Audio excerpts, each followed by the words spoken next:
Let's send it over to Stuart Scott.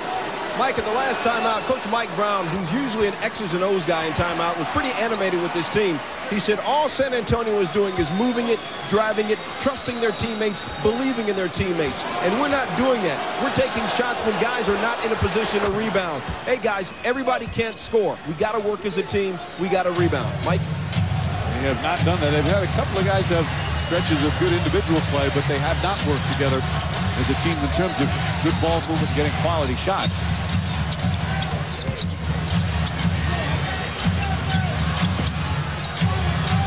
Nice pass to Gooden. Rushed it, and Alberto the rebound. They do tend to make you rush shots, don't they?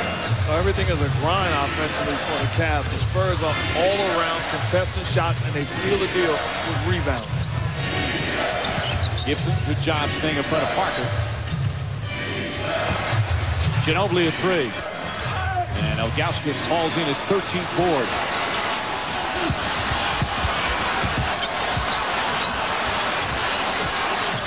James to Ilgauskas. Wide open, they let him shoot. And back of the rim. Under 33% from the field. They're 19 for 59. What the word y'all used the other day? Putrid? Parker. And the lead is up to 11. That's the largest of the game. Mike Brown calls timeout. And this place has become very quiet. The San Antonio Spurs, an 11-point advantage late third quarter here in Game 4, looking for the sweep. Just over 2.5 minutes remaining. Tony Parker having another terrific game. He's got 22 points, also 6 rebounds, 9 of 11 from the field. Damon Jones back in. Mike Brown trying to get some offense. 45 points, and there's only 14.5 minutes remaining. James hits a shot. Finally reason to cheer.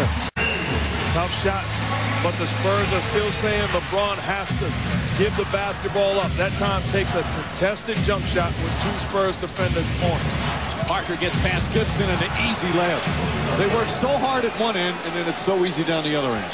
Well, there it goes, the basketball IQ of Robert Horry. He changes the angle of the screen. Gooden's left on the incorrect side, and so Parker comes off naked all the way to the rim. I'll tell you what, if I was Tony Parker, after I win the championship, I'd sign my shoes and send it over to the Cavs locker room. Gibson for 3.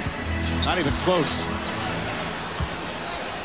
Gibson after that 1 for 10 game, 2 for 7. The rookie's had some wonderful playoff moments, but he is struggling right now.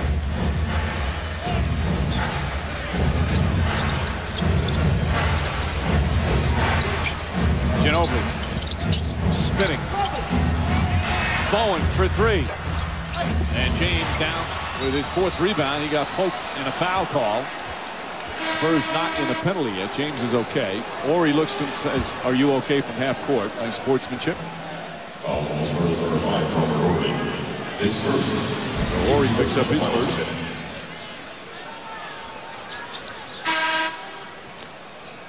Got the headband. Mark thinks the head's part of the ball.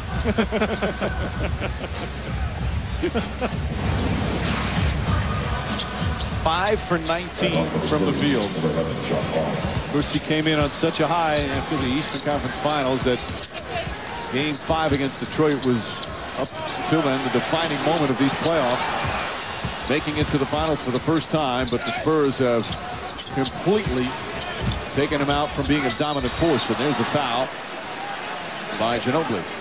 Varejao will shoot. Really a good read by Daniel Marshall. Faking the jump shot, penetrating in the area, and getting the ball to Varejao. Not settling on the offensive end.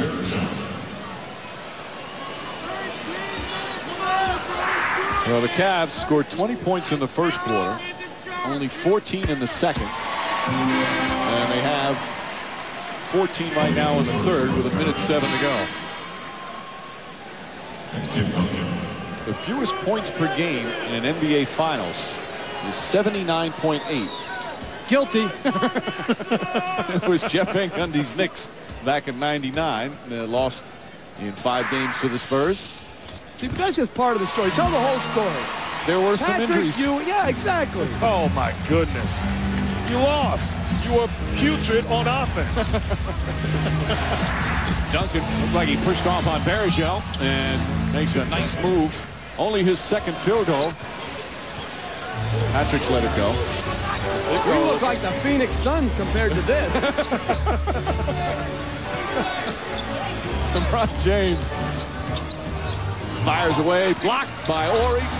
Bergeau trying to save it. Shot clock did not reset. 2 and 3 defenders surround him all the time. Gibson rattles in a 3. And almost a relief cheer from the crowd. Now the Cavs are only down by 8. And there's still over a quarter to play. Good ball movement that time. Damon Jones turning down the jump shot and finding Gibson in the corner. Right now, if you're the Cavs, you want to get a stop to close out this quarter. Get the basketball back. Duncan. Ori the rebound. And he stepped out of bounds. Cavs have trailed by as many as 11. Crowd getting on its feet, trying to urge on their team that's given them such a wonderful season, but have struggled mightily here in the finals. Marshall flips it up, won't go. Rebound James, and a held ball with 2.2 remaining. No Forte talking with Ori. Robert Ori hoping tonight will end in his 7th championship ring. For Popovich, perhaps his 4th tonight. 2.2 seconds remain. Ori and James will jump it up. Quick tip, and he stole it. And nope, going to be a violation. That's a good call. It did not hit its apex. Yes. Although you shouldn't be able to go the same word twice in a game. Right, he stole a tap. So they'll have 2.2 to get off a shot. Parker's going to come back in. And this is what I love, where coaching comes into play. Greg Popovich's teams are prepared for these type of situations. They know what they are going to run and how to get a good shot.